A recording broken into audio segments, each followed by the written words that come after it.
इस बिजनेस के भीतर मैं गलतियां कहां कर रहा था, कहां मैं कमियां कर रहा था और किस चीज की वजह से मैं इस बिजनेस के भीतर में रुक रहा था। आप बिलीव नहीं करेंगे, आप बिलीव नहीं करेंगे, छोटी छोटी चीजों को भी मैंने उस ट्रेनिंग से मैंने सीखा। छोटी छोटी चीजों से भी वहां यह भी सिखाया जा रहा था कि इस बिजनेस को करते समय कैसे कपड़े पहनने चाहिए। क्या सिखा रहे थे? कैसे कपड़े पहनने चाहिए। आप बोलेंगे कि साहब इस काम में कपड़े से क्या लेना देना, कुछ भी पहनो उसमें कपड़े का क्या लेना देना।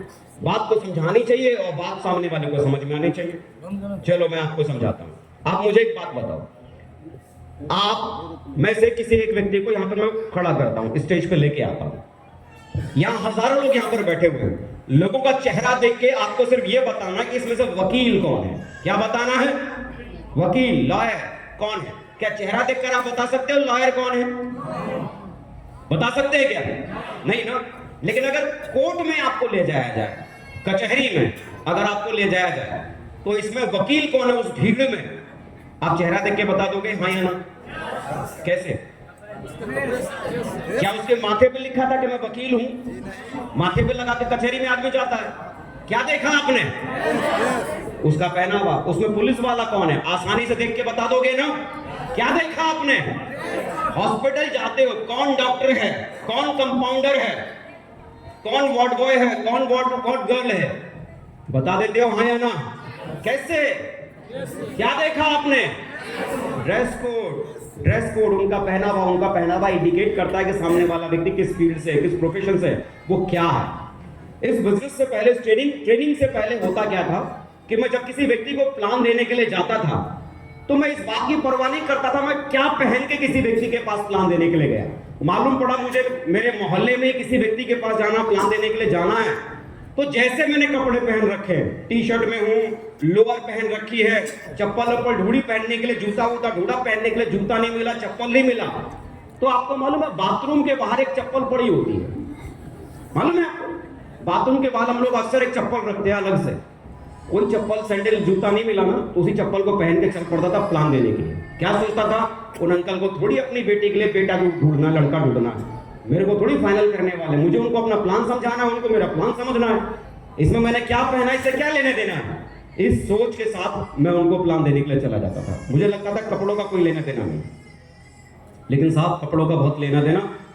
आप जरा सोचो, किसी व्यक्ति के पास आप प्लान देने के लिए गए हो, तितली छाप वाली आपने शर्ट पहन रखी है। कौन सी वाली? तितली छाप वाली आपने शर्ट पहन रखी है बाहर निकाल के, और जीन्स पहन रखी है। कौन सी वाली पता है? वो कटी फटी, इधर से कटी है, इधर से कटी है, इधर से कटी है। क्या बोलते हैं उस जीन्स को? एक्सीडेंटल। और क्या बोलते हैं?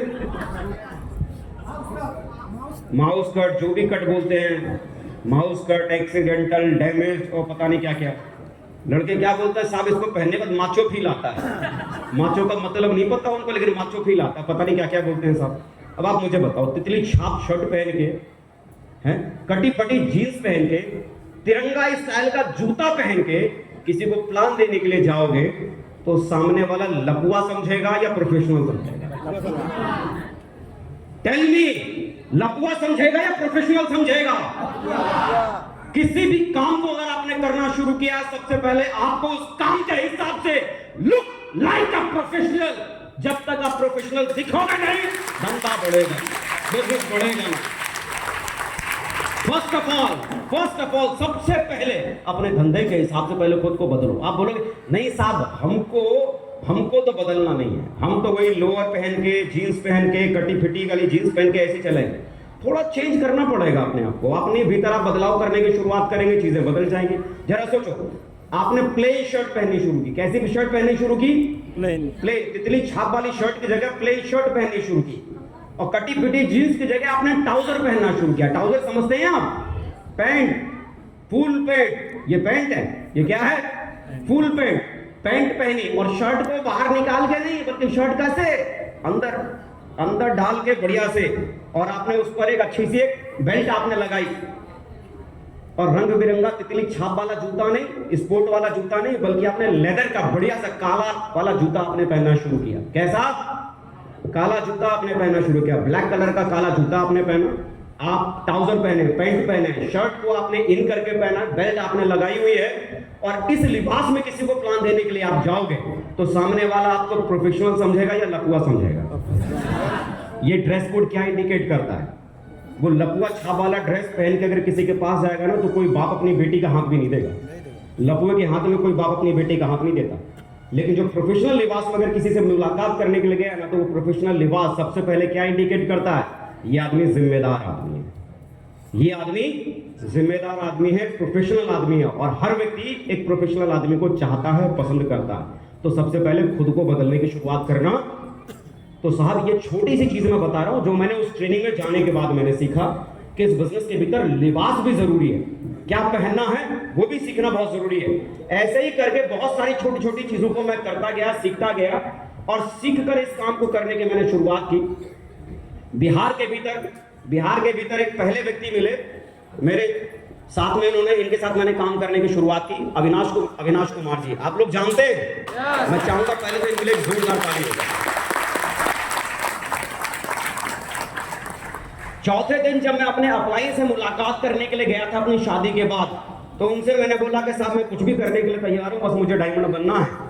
तो उन्होंने बोला एक काम कर, बिहार के भीतर मेरा एक दोस्त है बचपन का जो मेरे साथ पढ़ता था, अभी स्टेशन मास्टर बन गया है, वो मेरे बिजनेस को ज्वाइन करना चाहता है, मेरे साथ काम करना चाहता है, लेकिन आज मेरी टीम इतनी बड़ी है कि मैं समय उस व्यक्ति को नहीं दे पा रहा हूं। तो बोला एक काम करो, बिहार में समस्तीपुर शहर है, वहां जाओ, उनके साथ मिलकर काम करो।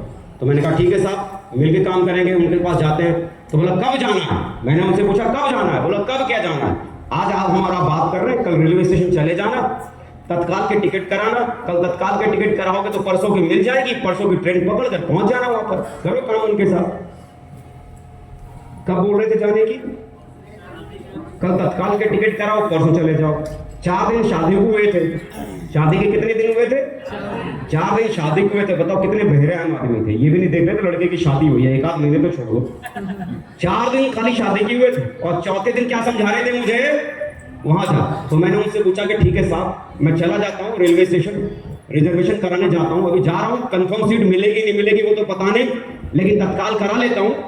लेकिन अगर आप मुझे बता दोगे कि मुझे वापस कब आना है, क्या वापस कब आना है, तो जाने की तो करा ही रहा हूं। शायद जाने की कंफर्म ना मिले, अगर वापसी डेट बता दोगे तो कम से कम लौटने की टिकट तो कंफर्म करा ही लूंगा, वो भी करा के आ जाऊंगा। तो उन्होंने बोला कि बेटा तुझे जाने की तारीख बता रहा हूं, लौटने की तारीख अभी सिर्फ तुझे जाना। मैंने कहा हो गया बेटा, लगता है इन्होंने कभी जीवन में शादी वादी नहीं की। ठीक से मैंने अपनी वाली का नाम नहीं पूछा था कि आपका नाम क्या है, और चौथे दिन क्या बोल रहे थे तुझे जाना। बोला कोई बात नहीं, मैं गया, सुबह तत्काल कराई, वेटिंग में तत्काल मिली, आके मैंने पैकिंग करनी शुरू की। कल शाम की ट्रेन थी। पापा को पता चला जब वो घर में शाम को आए कि लड़का बाहर जा रहा है, कब आएगा तो अभी बता ही नहीं रहा। तो पापा आए मेरे पास, बोला और कहाँ? बोला आपको पता है ना शेप शॉप कर रहा हूँ। बोला मुझे तो 4 साल से पता है तो शेप शॉप कर रहा है। बोला उसके बाद बता।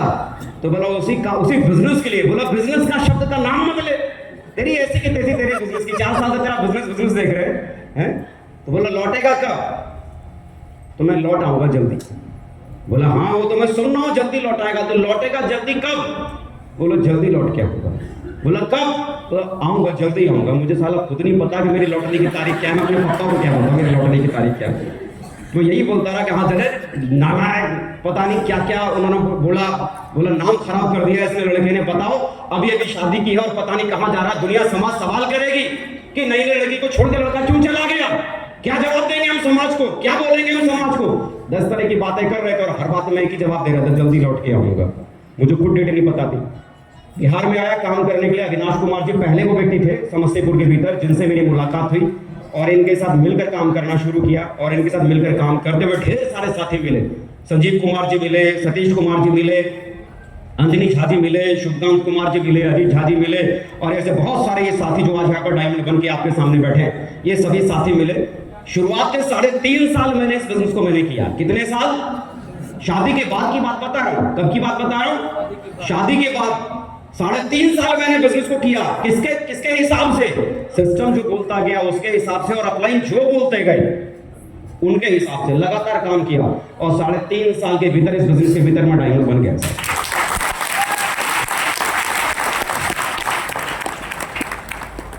मतलब 4 साल अपने हिसाब से किया, 18,000 कमाया, और 4 साल अपलाइन के हिसाब से किया। 4 नहीं, 3.5 साल सिर्फ अपलाइन के हिसाब से काम किया, और 3.5 साल में इस बिजनेस से मैंने 50 लाख रुपए मैंने कमाया था।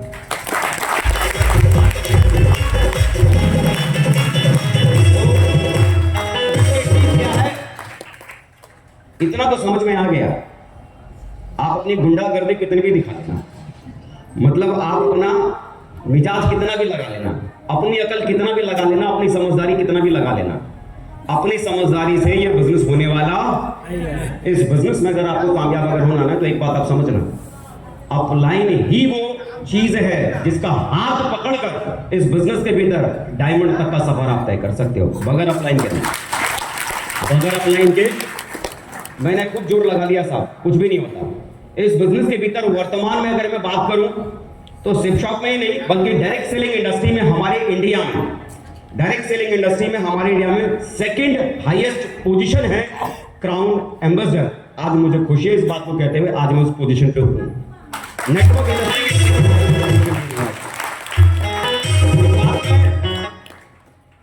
लगता था कि पता नहीं बिजनेस होगा कि नहीं, चलेगा कि नहीं, एक आदमी के लिए तरसता था। आज 17 साल गुजर गया। कितने साल गुजर गए? कितने साल गुजर गए? 17 साल गुजर गए, जिसमें वो 4 साल भी शामिल है जहां कोई नहीं आया। लेकिन आज इन 17 सालों में आज मैं अपने नेटवर्क की अगर बात करूं तो करीब करीब आज वो नेटवर्क 12 लाख से ज्यादा लोगों का नेटवर्क आज वो बन चुका है।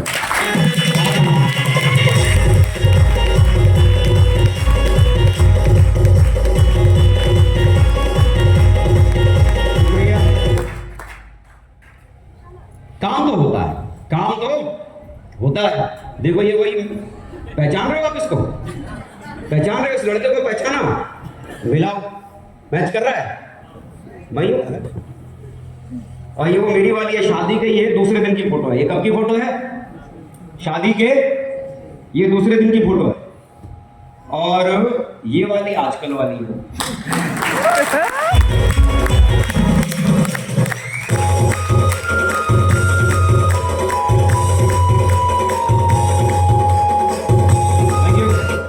मैं एक मीटिंग में ये फोटो में दिखा रहा था, ये मेरी शादी से पहले वाली है और ये मेरी शादी के बाद वाली है। तो वो एक साहब ऐसी मीटिंग में खड़े हो गए, बोले साहब ये बात तो गलत है।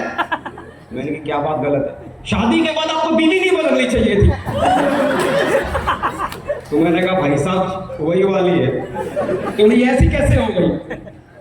तो मैंने बोला भाई पैसा इतना गजब का फेयर एंड लवली है ना, अच्छो अच्छों की किस्मत बनाओ, अच्छो अच्छों का चेहरा चमका देती है। Money is the biggest fairness cream है। जो पैसा आपकी जिंदगी में बदलाव ला सकता है, सोचो मत।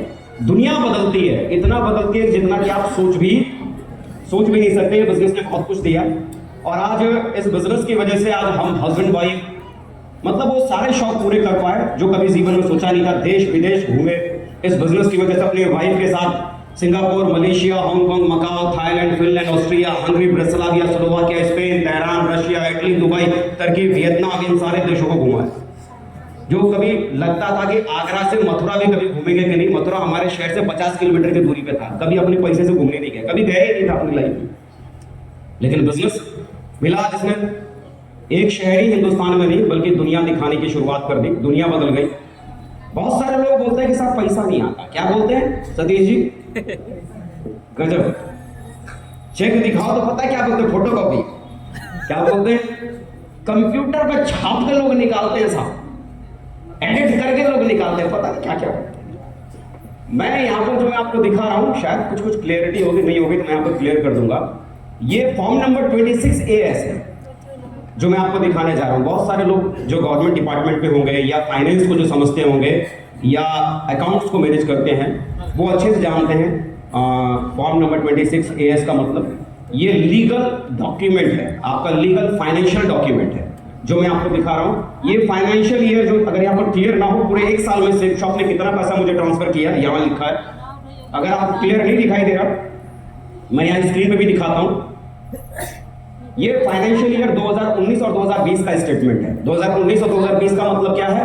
अप्रैल 2019 से लेके मार्च 2020 तक का। सरकारी खाते में साल अप्रैल से शुरू होता है और अंत मार्च में होता है फाइनेंशियल स्टेटस के हिसाब से। तो 1,05,87,754 रुपए की एक साल की आमदनी थी जो मेरे अकाउंट में सिल्क शॉप ने ट्रांसफर की थी। और ये अगला स्टेटमेंट है, अगर किसी को यहाँ पर क्लियर दिखाई नहीं दे रहा है तो आप चाहो तो लास्ट में आके मेरे लैपटॉप से स्क्रीनशॉट लेके जाओ, बढ़िया से वेरीफाई करो। इससे ज्यादा लीगल डॉक्यूमेंट और मैं दिखा नहीं सकता, इससे ज्यादा लीगल डॉक्यूमेंट नहीं दिखा सकता। फॉर्म नंबर ये 26 है। ये जो स्टेटमेंट है ये फाइनेंशियल ईयर 2020 और 2021 किसका है? 2020 और 2021, जिस समय हमारे देश में क्या था? लॉकडाउन। क्या था? लोग घर से बाहर नहीं निकल रहे थे। सपने देखना तो बहुत बड़ी बात है, जिंदा रहना ये लोगों का सपना था उस साल। कमाना तो बहुत बड़ी बात है, जीवन बच जाए, लोग तो सिर्फ इसमें ही गनीमत और भगवान का शुक्रिया करने के लिए तैयार है। लेकिन वो मैं आपको समझाना चाहता हूं कि एक बड़ी टीम अगर आपके पीछे होती है तो ऐसे हालातों में भी आपके साथ में क्या हो सकता है ये आपके सामने है। फाइनेंशियल ईयर 2020 और 2021 में उस लॉकडाउन के साल में मेरी जो आमदनी पूरे एक साल में जो सेफ शॉप ने मुझे मेरे अकाउंट में ट्रांसफर की थी वो था 1,18,01,398 रुपए। ये अगले साल का स्टेटमेंट है 2021 और 2022, 1,77,02,572 रुपए की आमदनी। ये नेक्स्ट ईयर है 2022 और 2023 का है, 1,57,06,101 रुपए की आमदनी थी। और ये है आपका फाइनेंशियल ईयर 2023 और 2024, 2023 और 2024। 2023 और 2024 के फाइनेंशियल ईयर में जो पैसा मेरे अकाउंट में ट्रांसफर हुआ वो था 1,23,70,540 रुपए।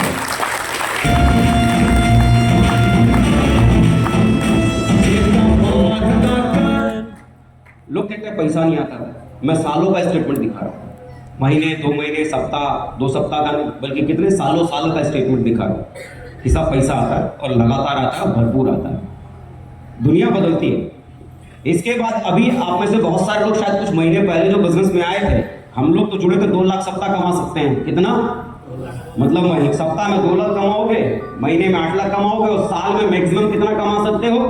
1,04,00,000। इतना ही कमाने के फॉर्मूले में जुड़े थे।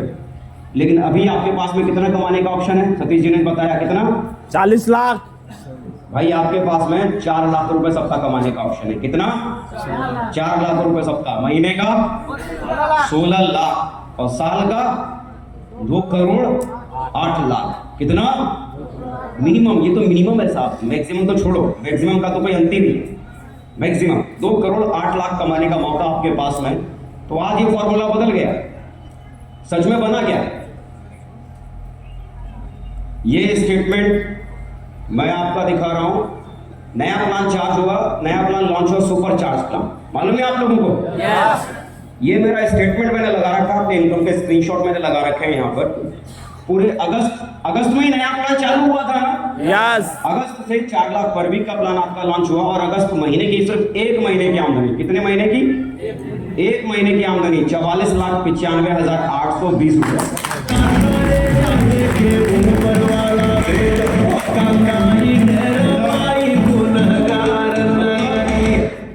आधा करोड़ तो 1 महीने में, लगभग आधा करोड़। जब मैं इंजीनियरिंग कर रहा था ना, अपनी पढ़ाई जब करता था, इंजीनियरिंग की पढ़ाई को करते हुए मैं सिर्फ इतना ही सपना देखता था कि अगर 20-25 हजार की भी नौकरी अगर लग जाएगी ना तो मैं समझूंगा मेरी किस्मत बदल गई। पापा 7,000 महीना कमाते, अब 7,000 जिस परिवार का मुखिया कमाता है उस परिवार का बच्चा अगर 20-25 हजार महीना कमाने के सपने देख रहा है तो ये बड़ी बात है कि नहीं? और 20-25 हजार ही कमाने के सिर्फ सपने थे, 20-25 हजार ही कमाऊं महीने में, सिर्फ इतना ही सोचा था। कभी सोचा ही नहीं था कि इस रकम तक भी कभी अपनी लाइफ में पहुंच सकता हूं। 44,95,000 की इनकम सिर्फ 1 महीने में थी। अभी लेटेस्ट, कई लोग बोलते हैं लेटेस्ट में क्या है, ये मेरे लेटेस्ट की इनकम का स्टेटमेंट है। ये अभी आखिरी महीना कौन सा गुजरा है? आखिरी महीना कौन सा गुजरा है? दिसंबर ना। तो वीकली स्टेटमेंट देखो आपके सामने है। ये देखो 12वां महीना लिखा है, ये 6 तारीख 6/12/2024, 4,59,381 रुपया। फिर ये 13 तारीख, कितने दिन का अंतर है? सिर्फ 7 दिन का, ये भी 4 लाख से ज्यादा। फिर 20 तारीख, सिर्फ 4 दिन का अंतर, 4,64,000। फिर 27 तारीख, सिर्फ 7 दिन का अंतर, 5 लाख। टोटल पिछले लास्ट मंथ के लोग महीने की आमदनी की बात करते हैं ना, मंथली इनकम क्या है पूछते हैं ना, तो ये लास्ट एक महीने की जो इनकम है वो 18,73,970 रुपए है।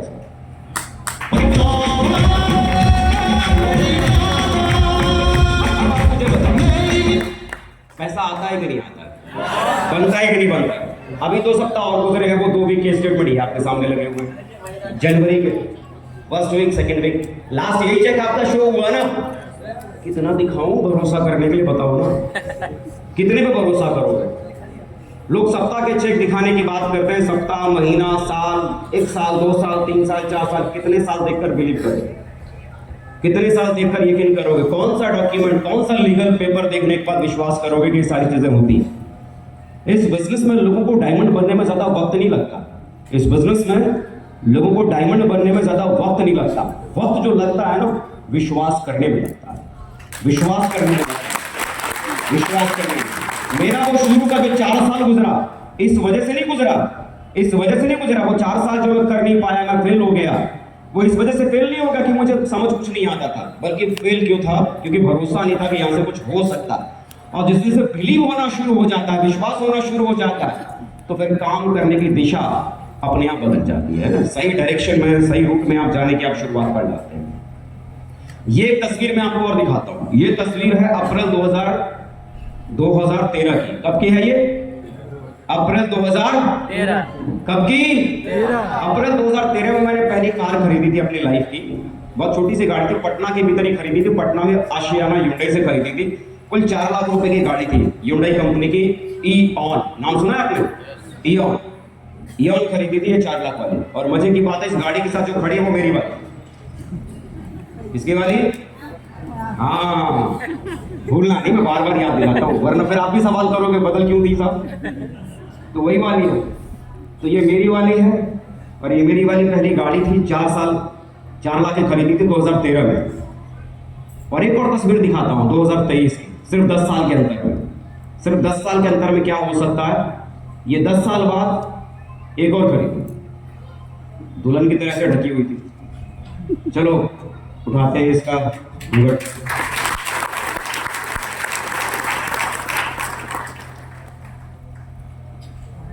मतलब एक ऐसा ब्रांड, एक ऐसी कार जो शायद मुझे लगता नहीं था कि सोच भी सकते थे कि शायद ऐसी गाड़ी खरीद भी सकते हैं। मुझे लगता था अब तक जो फिल्मों में देखते थे, ऑडी, मर्सिडीज, BMW, इतना ही तो जानते थे फिल्मों से कि ये सबसे लग्जरी गाड़ियां होती थी। ऑडी बहुत लग्जरी गाड़ी है साहब, मर्सिडीज बहुत लग्जरी गाड़ी है ना, BMW बहुत लग्जरी गाड़ी है। तो ये तो बाद में समझ में आया बिजनेस में आने के बाद कि भाई साहब ये तो लग्जरी गाड़ियों का सेगमेंट यहाँ से शुरू होता है, और ये सेगमेंट जहां से खत्म होता है ना, तो इसके बाद एक और ultra premium luxury car, super car का सेगमेंट शुरू होता है, जहां से शुरू होते हैं Lamborghini, Ferrari, Bentley, Bugatti, Porsche जैसे ब्रांड शुरू होते हैं। तो लगता था यार ये भी कोई कार होती है, लेकिन समझ नहीं था कभी पहुंच नहीं सकते थे। सेफ शॉप क्या ताकत दे सकता है, मैं आपको वो बताता हूँ। पोर्शे जैसी कार को मैं ले पाया, और बड़ी बात क्या है कि आमतौर पर अगर आदमी अगर एक 4 लाख की भी कार अगर खरीदता है ना, तो 4 लाख की कार कैसे खरीदता है मिडिल क्लास आदमी? 20% डाउन पेमेंट, मतलब 40-50 हजार रुपए डाउन पेमेंट, बाकी 45 लाख बैंक ने फाइनेंस किया है साहब। तो कार बताओ आदमी की है कि बैंक की है? पैसा ज्यादा किसने दिया, आदमी ने या बैंक ने? तो बैंक वाले की गाड़ी है, हमने खाली भरम पाल रखा है कि वो गाड़ी हमारी है ना, वो असल में तो उसका मालिक बैंक वाला है। सेफ शॉप क्या ताकत रखता है ना, जिस कार को लोग सुपर कार समझते हैं, वो सुपर कार को लोन पर नहीं, EMI बने, कैश खरीद लाया है सब, कैश इन कैश।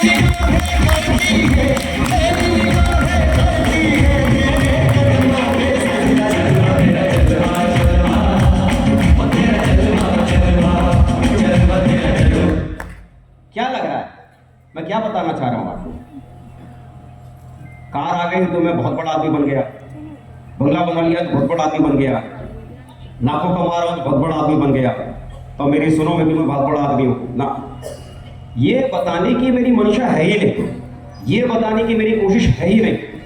मैं आपको इतना बताना चाह रहा हूं कि जिस बिजनेस को आज आप लोग देख रहे हैं, या जिस बिजनेस को आपके अपलाइन ने आपको दिखाया है, जिस बिजनेस को सिर्फ राई के दाने के बराबर आप समझ रहे हैं, सरसों के दाने के बराबर समझ रहे हैं, ये क्या है? कुछ भी नहीं।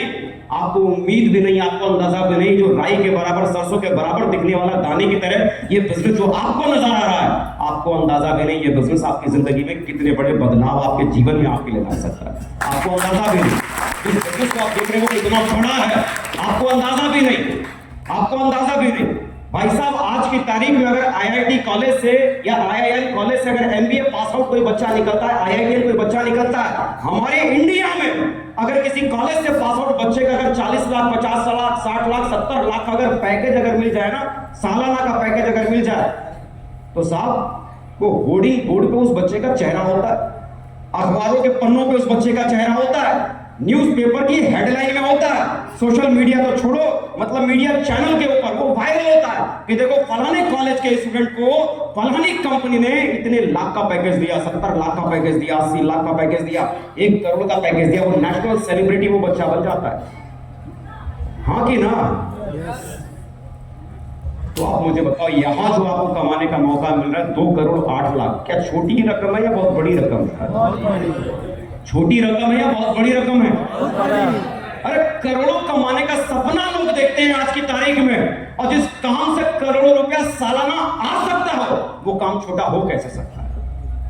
वो काम छोटा हो नहीं सकता, भले हमने उसे छोटा तरह से सोचा हुआ है, हमने उसे छोटा माना हुआ है। ये बिजनेस आपकी सोच से बहुत बड़ा है, ये बिजनेस आपकी उम्मीदों से बहुत बड़ा है, और विश्वास के साथ अगर आप इसे करने की शुरुआत करते हैं तो जो अचीवमेंट सतीश जी ने लिया है, जो अचीवमेंट्स यहाँ डायमंड्स ने लिया है, जो अचीवमेंट्स हम लोग ले पाए हैं, आने वाले कल में वो सारे अचीवमेंट्स आप लोग अपनी जिंदगी में ले सकते हैं, खाली इतना विश्वास दिलाने की आपने कोशिश करें।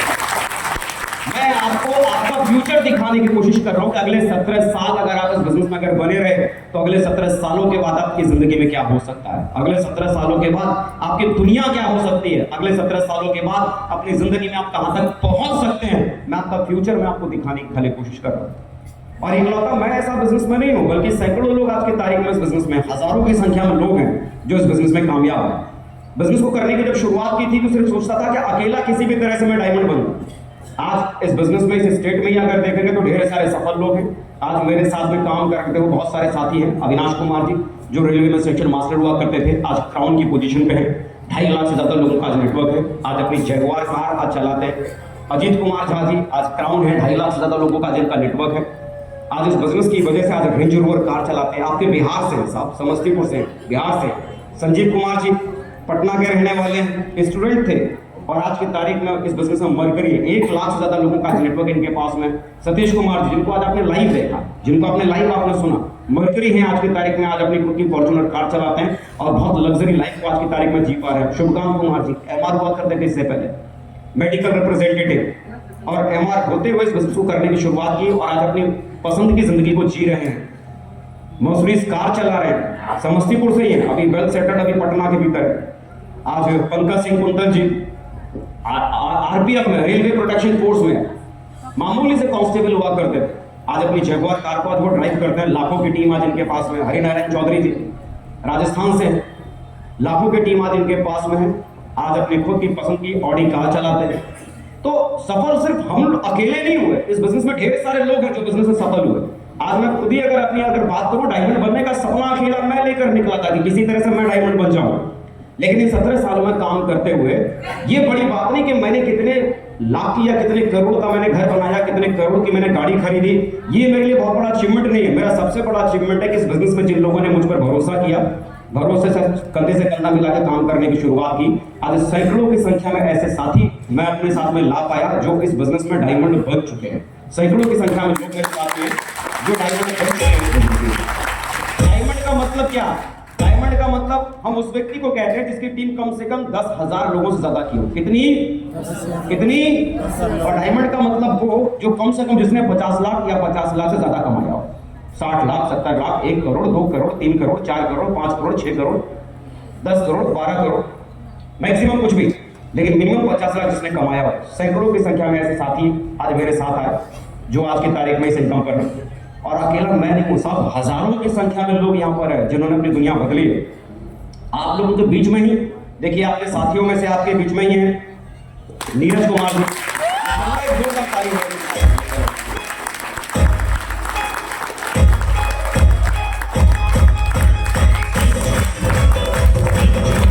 बहुत बढ़िया।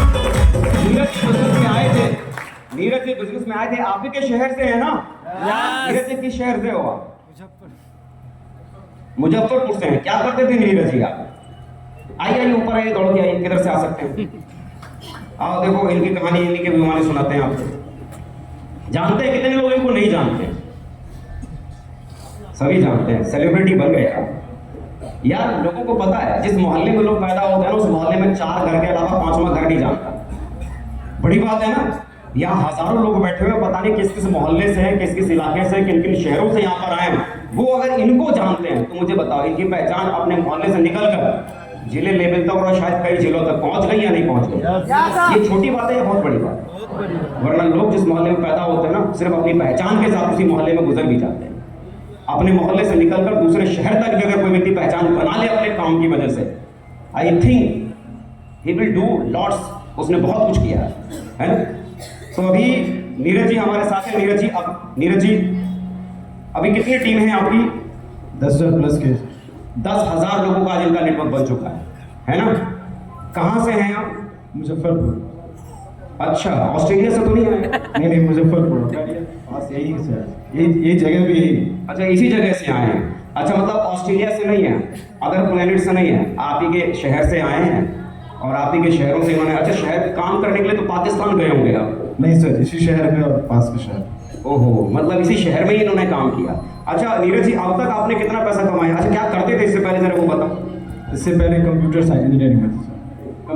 कंप्यूटर इंजीनियरिंग में थे। कंप्यूटर इंजीनियरिंग में थे इससे पहले, और इसे इन्होंने किया। अब तक कितना पैसा कमाया होगा? लगभग 50 लाख सर। 50 लाख कमा लिया सर, क्या बोल रहे होगे? और बड़ी बात है, 50 लाख कमाया, ये बहुत बड़ी बात नहीं है। 50 लाख से क्या कमा लिया इन्होंने? 10,000 लोगों का नेटवर्क कमा लिया। ये 10,000 आने वाले कल में कितना कमा के इनको देने वाला है, आज आप इमेजिन भी नहीं कर सकते, आज आप सोच भी नहीं सकते। आज इनकी पहचान छोटी रही है, बहुत बड़ी रही? बहुत बड़ी। तो एक जोरदार ताली हमारे नीरज कुमार जी को।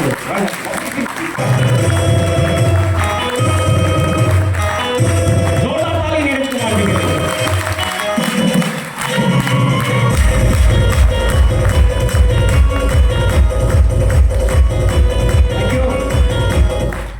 अरविंद प्रसाद शाह जी, इनकी टीम से कितने लोग यहाँ बैठे हुए? जरा हाथ खड़े करके दिखाओ मुझे। देखो कई सारे लोग हैं, पीछे भी हाथ दिखा रहे हैं। अरविंद प्रसाद शाह जी देखो यहाँ भी हैं। अरविंद प्रसाद शाह जी सरकारी नौकरी में थे। लोग कहते हैं कि सब सरकारी नौकरी वाले ये काम तो करते नहीं, क्योंकि उनकी लाइफ सेटल है, वो सेटल है। जो सेटल आदमी है उसको करने की क्या जरूरत है? आदमी का देखो सबसे बड़ा सवाल, जिसकी लाइफ में बढ़िया चल रहा है ना, सोचता क्या है, ठीक ठाक कमा तो रहूं, 50,000 की तनख्वाह है, 60,000 की तनख्वाह है, 70-80 हजार, लाख 1.5 लाख की तनख्वाह है। जब बढ़िया तनख्वाह है, बाल बच्चे अच्छा खा पी रहे हैं, तो मुझे ये फालतू वाला काम करने की क्या जरूरत है? तो आपको क्या लगता है किसी भी आदमी को ये काम कब करना चाहिए? जब सब कुछ अच्छा चल रहा हो या सब कुछ जब खराब हो? कब करना चाहिए? कब करना चाहिए? 2 लोग थे और दोनों को प्यास लगी थी। एक ने क्या किया, जब प्यास लगी उसने कुआं खोदना शुरू किया। कुआं खोदेगा, पानी निकालेगा, पी लेगा, और मजे की बात, कुआं खोदते खोदते ही वो आदमी मर गया। क्यों मर गया? वो प्यास लगने के बाद खोदना शुरू किया, और जब तक कुआं पूरा खोदता उससे पहले वो दुनिया से। और दूसरा आदमी क्या था, उसने पहले ही कुआं खोद रखा था। जैसे ही प्यास लगी उसने बाल्टी डाला, पानी निकाला, प्यास बुझा ली, वो सलामत है और आज भी सलामत। तो जब आदमी को प्यास लगे ना, कुआं प्यास लगने से पहले खोद के रखना चाहिए। जब आदमी की लाइफ में सबसे अच्छा कोई भी नया काम करने का मौका कब होता है? जब आदमी की जिंदगी में सब कुछ बहुत अच्छा चल रहा हो, तब आदमी अपने बुरे दिन की तैयारी करने का वो बेस्ट टाइम। अगर आपकी लाइफ में सब कुछ अच्छा है तो मुझे लगता है इसे जरूर करना चाहिए, ताकि कल को कोई बुरा वक्त अगर आए तो ये बिजनेस आपको उस बुरे वक्त में आपको संभाल सकता है, आपको बहुत आगे तक लेके जा सकता है। अरविंद प्रसाद शाह जी सरकारी टीचर हुआ करते थे, और अपनी जॉब तो करते उन्होंने पार्ट टाइम में ये बिजनेस करने की शुरुआत की। आज से 10,000 से ज्यादा लोगों की टीम आज इनके पास है, और आज ये बिजनेस में डायमंड है। कहां से है? समस्तीपुर के रहने वाले हैं। और घर से मालूम है, समस्तीपुर में घर था इनका, लेकिन घर से 400 किलोमीटर दूर जाके डेली काम करते थे। जब भी छुट्टी होती थी, संडे होता था या कोई छुट्टी का दिन होता था, अपने शहर में नहीं गुजारते थे, काम गुजारते थे दूसरे शहर में जाकर। किशन